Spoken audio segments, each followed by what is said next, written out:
ప్రభుత్వం పరీక్షలు నిర్వహించాలనుకున్నాం, మీకు ఉద్యోగాలు ఇవ్వాలనే కదా. మాకే ఉద్దేశం ఉంది, వాయిదాలు వేస్తే మాకే మంచిది, మీకే నష్టం.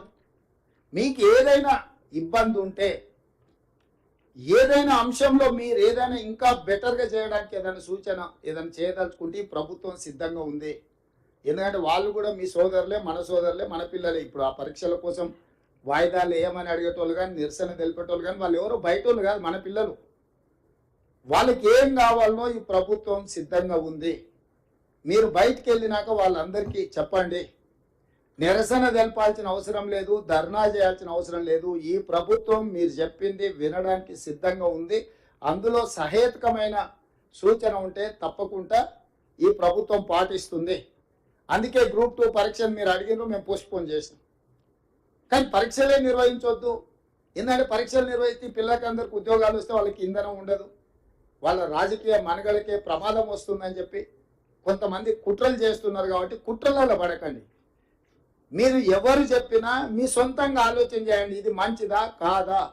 ఈ ప్రభుత్వం ఉద్యోగాలు ఇవ్వడం వల్ల ఎవరికి లాభము, ఎవరికి నష్టము, ఈ ప్రభుత్వం పరీక్షలు నిర్వహిస్తే ఎవరికి మేలు జరుగుతుంది. ఈ ప్రభుత్వం ఈ రకంగా ప్రిలిమ్స్లో పాస్ అయిన వాళ్ళను పిలిచి ప్రోత్సహించి వెన్ను దడితే వాళ్ళకు ఒక మానసిక ధైర్యం, ఎస్ మా ప్రభుత్వం ఉన్నది, మా గవర్నమెంట్ ఉన్నాడు, మా ముఖ్యమంత్రి ఉన్నాడు, మా ఉప ముఖ్యమంత్రి ఉన్నారు, మాకు ఏదైనా విషయం ఉంటే మేము వెళ్ళి చెప్పుకుంటాం.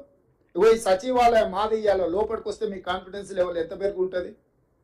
ఆ బయట నుంచి దూరంగా పోతే మనకి ఎట్లుంటుంది, అరే ఇదేదో పరాయోళ్ళ ఆస్తి, మనం ఏదో దాని ముందర గడిల ముందర వెళ్ళిపోయే బానిసల్లాగా నుంచి బాజాప్తా లోపలికి వచ్చి సచివాలయంలో ఉంటే మీ కాన్ఫిడెన్స్ లెవెల్, మీరు పోటీ పరీక్షలకు ప్రిపేర్ అయ్యేటప్పుడు మీ కాన్ఫిడెన్స్ లెవెల్ నెక్స్ట్ లెవెల్కి వస్తుంది. అందుకే సచివాలయంలోని ప్రోగ్రాం పెట్టాలని మా ఉప ముఖ్యమంత్రి గారు సూచన చేస్తే తక్షణమే చెప్పిన, ఎస్ పిలవండి, సచివాలయం ఏం కొద్ది మంది కోసమే పరిమితమైన గడి కాదు, ఇది పేదల కోసం ప్రజాపాలన అందించే సచివాలయం, డాక్టర్ బాబాసాహెబ్ అంబేద్కర్ గారి పేరుతో ఉన్న సచివాలయం.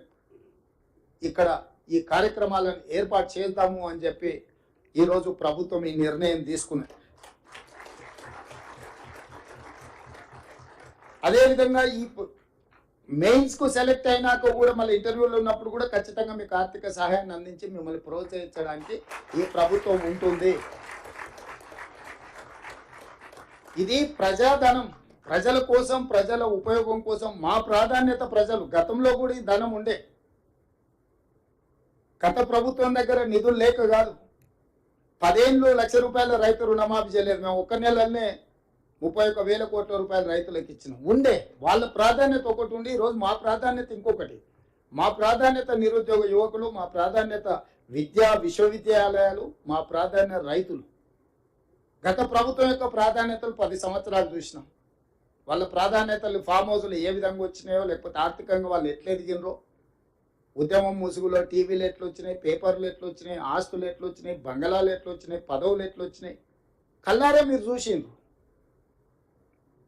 ఎందుకు నేను ఈ అంశాలను ఇప్పుడు ప్రస్తావిస్తున్నంటే, రేపు భవిష్యత్తుకు మీరే పునాదులు. రేపు భవిష్యత్తులో ఆదర్శంగా భవిష్యత్ తరాలకు నిలబడేది మీరే.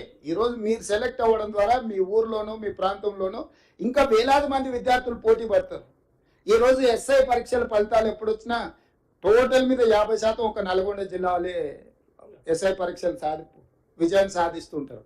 ఎందుకంటే 30 ఏళ్ల కింద ఆ నల్గొండ జిల్లాలో ఉన్న విద్యార్థులు పోటీ పడి చదవడంతో గ్రామాలలో పోటీ పెరిగింది, కుటుంబాలలో పోటీ పెరిగింది. అరే మన పక్కింట్లో పిల్లగాడు ఎస్ఐ అంటే మనం ఎందుకు కాకూడదు, మనం ప్రిపేర్ అవుదాం.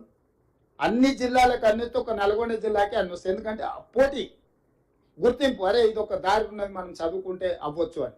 ఈరోజు మీరు కూడా సివిల్స్కు సెలెక్ట్ అవ్వడం ద్వారా మీ జిల్లాలల్లా, మీ మండలాలల్లా, మీ చుట్టాలల్లా, మీ మిత్రులల్లా ఇంకా కొంతమంది అరే ఇది బాగున్నది, మనం ప్రిపేర్ అవుతే మంచి హోదా వస్తుంది.